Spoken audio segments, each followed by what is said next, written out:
This body is full of lapdogs, doing exactly what the president wants, when he wants it, not pushing back. And what we just heard, this exchange with me and my colleague, is indicative of the problem here. None of you know anything about Washington, D.C. You're talking about a so-called, walking down the street and talking with people that are walking their dogs, people in the restaurants you go to, which might not be full of people from D.C. anyway. And it's just sad. It is sad. We need D.C. statehood. There are people, yes, we need D.C. statehood. We need to put this behind us. We need to stop.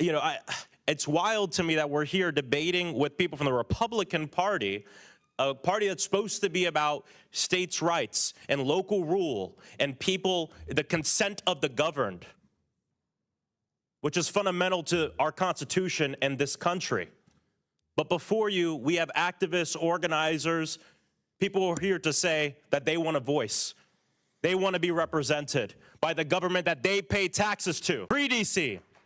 Free DC. And it's just grand to sit here with other members who have higher murder rates than Washington, D.C., but not invite the president to occupy their own state with the military. So I think it's important that we're here today to have this debate, because this is a debate about what's going on in Washington, D.C., and why every American should be concerned.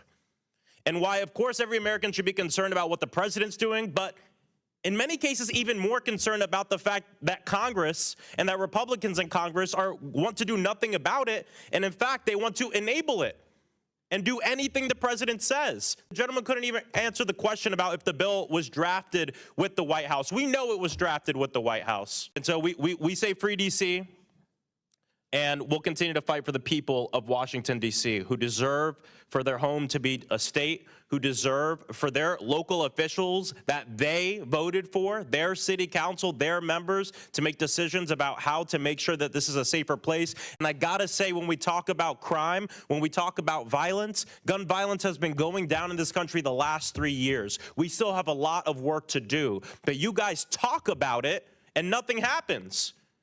We put forth solutions and pass bills like the Safer Communities Act, and violence goes down in this country. That's the difference between us.